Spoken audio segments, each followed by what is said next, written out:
Hey, what is up, guys? So apparently, I guess people like this style of weekly recap, so I'll do more of them. If there are areas that you would like me to expound upon, feel free to leave it in the comments below. Yeah, this is a good way for myself too to kind of go over my trades, my thinking process, and sort of journal it. And then if there's some side benefits, such as it being helpful for people, all the better. So anyway, without further ado, let's get into this week's recap of some of the key highlights that I've made. Looking at the events that occurred this past week that led to some of the positions taken on or off. As folks know by now, I've started to trade the technology sector ETFs, the TQQQ on the long side and the SQQQ on the short side. So the market slide continued early on in the week. It's from last week. As shown here, I started to take off my SQQQ position. Again, you can never be sure to time the top or the bottom. So what I did here was I saved some shares for later, but that's just Monday night quarterbacking from the situation. I just took some here off maybe a bit too early, and then later on it's continued to run up, but it is what it is.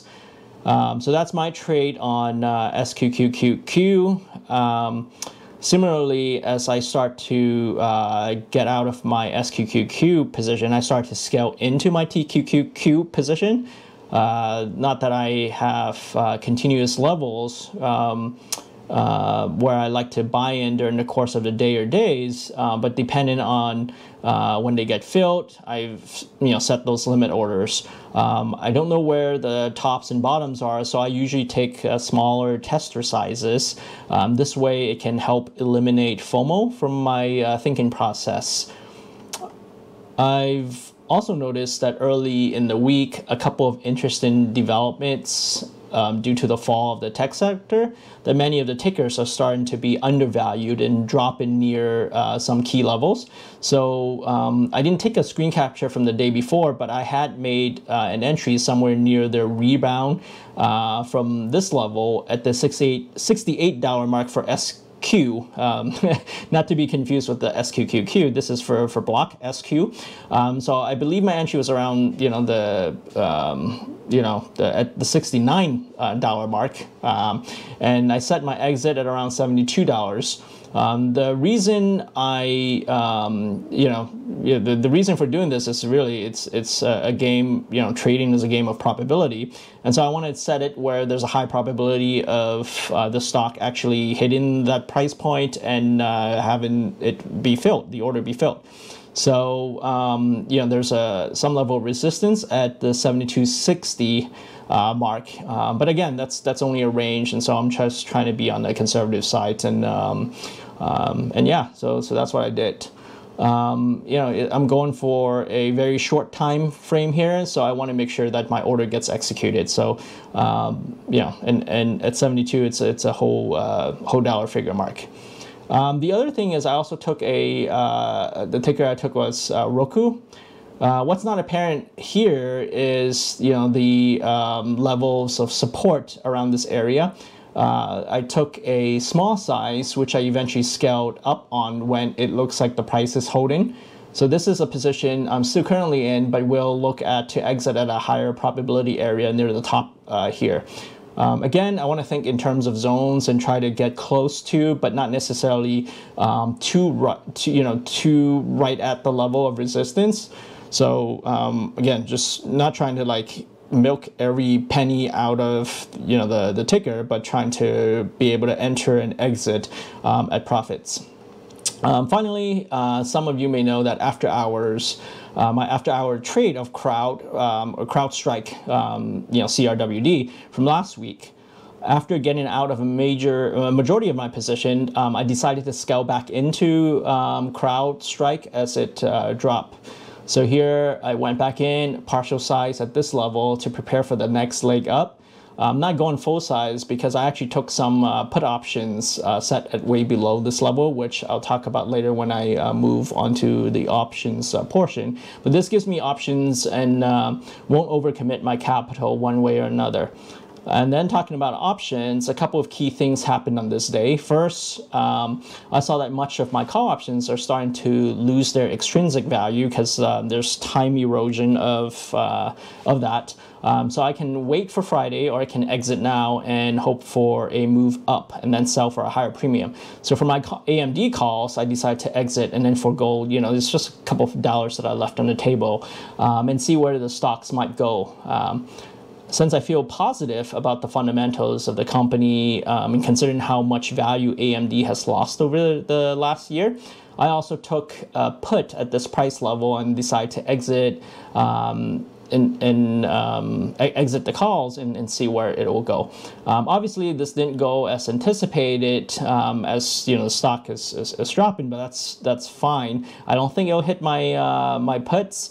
But we'll see, and then I'll just readjust, the strike price and see where I will re-enter. I think I'm gonna continue to sell puts on this, but we'll see. Profit is profit, and you just have to be patient, and I just have to sit there and just wait for time for my positions to to take effect. As for my Zoom position, I exited. In this scenario, I'm able to get back in and then roll over this into the following Friday at exactly the same price, more or less.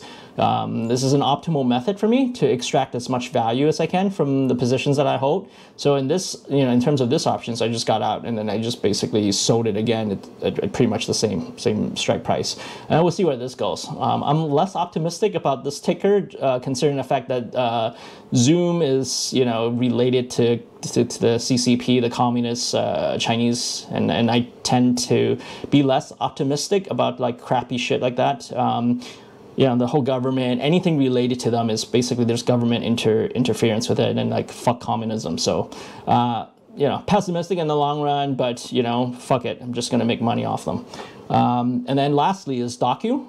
DOCU is having an earnings call after market on Thursday. So I took advantage of this to sell calls and puts on either side because that's more volatile. And I set the strike price at either extremes. This is risky, but I'm not, too much of a risk-adverse guy anyway. And I take small positions relative to account size, so I'm able to stomach this move.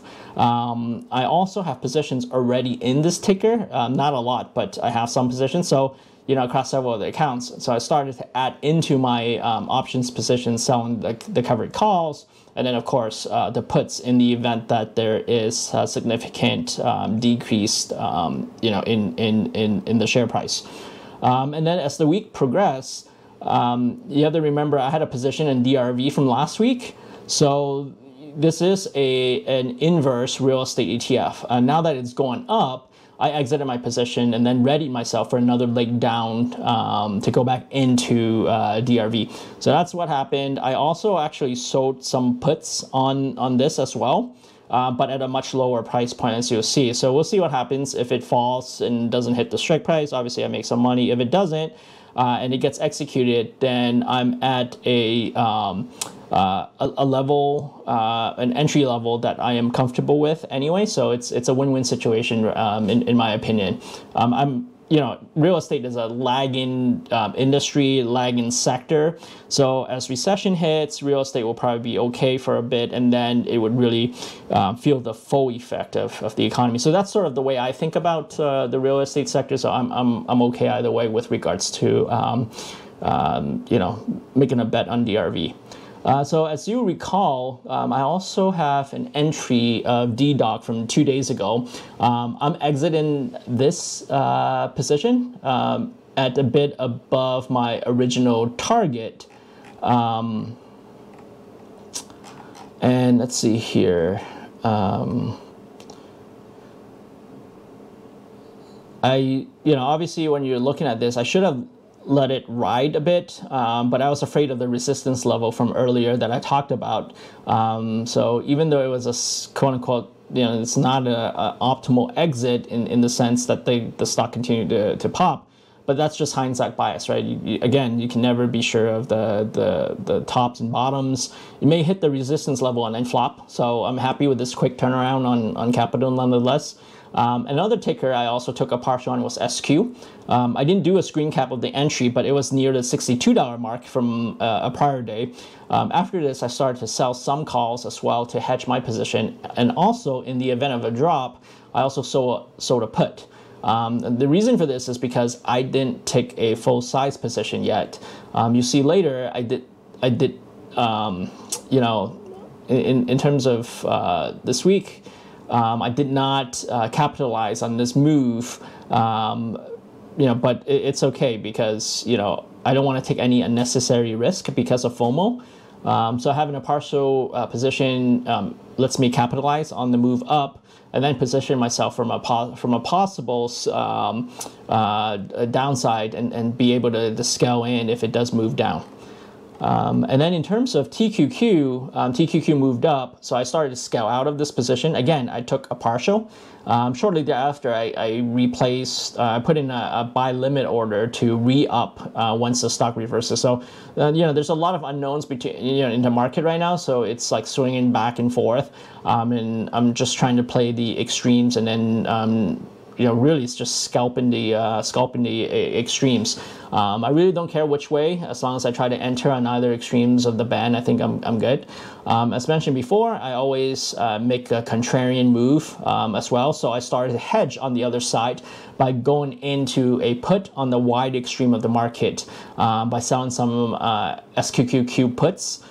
So we'll see what happens with that. They're pretty far down, and you know, I try to find range of support to call the strike price. So we'll see what happens. And since the market is up, I also sold some calls on the positions for IQ. So I decided to make a few extra dollars and sold some of those as well. And then the big ticket item here is FSL. So if we look at FSL, you know, you see that it sort of peaked out around this area a week or so ago. I started to accumulate a position here, taking some of this off as the stock made sizable moves already by the time it got to this date. This ensures that I get at least a partial and then can always re-up. Then what prompted this drop are multiple analysts' downgrades. Now to clarify, I don't really give much credence to talking heads or AKA analysts. Most pump and dump stocks anyway, you know, just for their client's sake. But sometimes they do have some merit, and I make my own decisions either way after I read them. But JP Morgan, their talking head, has downgraded the stock, citing essentially positives already being captured and priced into the stock, and the bullshit Democratic bill. You know, I forgot what the fuck it was, like some sort of Inflation Reduction Act or some stupid fucking shit that Biden made up. But anyway, it's just to waste taxpayer money, benefit companies like this. But you know, it's been cited as being a one-time occurrence. So anyway, so the analyst is not optimistic that they can repeat some of the financial performances in going into 2023. So lastly, there's also the macroeconomic factors. Because the Democratic Party fucked up the economy, people are struggling. So the solar sector is probably not going to get the demand that they hope for. And then another analyst, you know, from a firm called GLJ, they have an even more critical review of the stock, where they lowered the target price. It's right now sitting around 160-ish, but you know, and they have the price lowered all the way down to 46.80. So that's a lot. You know, and there are a lot of overlapping reasons between what they've said and the talking head from JP Morgan. But if we look at the fundamental soundness of the company, I don't think it's there. So if you combine some business sense plus the technical levels, as I'm showing, you know, the stock is way stretched from its averages. You get a regression towards the mean, and that's likely to occur. And it will, as you see later, you know, during the week, as I'll show some of that. So DOCU, like I said, DOCU had earnings, made some pretty big aftermarket move. So I have several positions open on this. I decided to get out a partial on the pop. So I sold some equity, and then I thought about doing a re-entry here, but decided against it in the event of further downturn. The other reason affecting the decision are my puts are sitting below this price. So if the market does move against me, I don't want to be stuck with a bigger position than I can stomach. So again, the key here is to not fall into the trap of greed. That greed, for lack of a better word, is good. No, greed is not good, Mr. Gecko. and you have to think risk before reward. So greed clouds judgment and makes for bad decision making. So on Friday, on this last day of the week, I looked back in some of the positions that I still have. SQ continued to do well, and it went up even further. So I exited another partial. I still have some left to see where it would go. And then DOCU, going back to that, I took a more cautious approach, and since this kind of, at least, you know, on Friday, it sort of got stuck at this area and sort of chopped around, I decided to exit all of it. And what drove this decision is the fact that during the previous pops in prior months, when the market was doing well, DOCU lagged far behind its peers.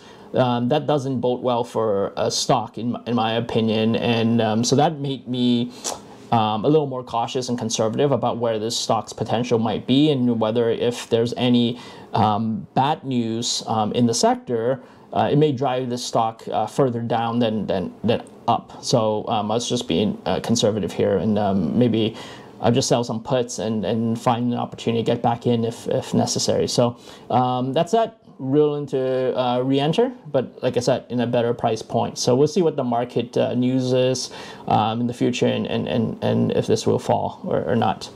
And then again, going back to FSL, this is the pivotal trade that net me quite a profit on the last day of the week. As I said earlier, I had taken a short on the stock. I decided to take my entire position off FSLR. When I looked at the daily chart, this stock has made some significant moves down. The RSI now is very close to 30. At some point, there will be a retracement. I'm still bearish on the stock, as I really think that newer technology sectors sometimes can be run by very incompetent executives. I see this all the time in the healthcare field, where usually it's not the best person that's leading it, but fake gurus, people with quote-unquote experience, but really it's just those who somehow stuck around for long enough, milking the system, or just by sucking their bosses' dicks.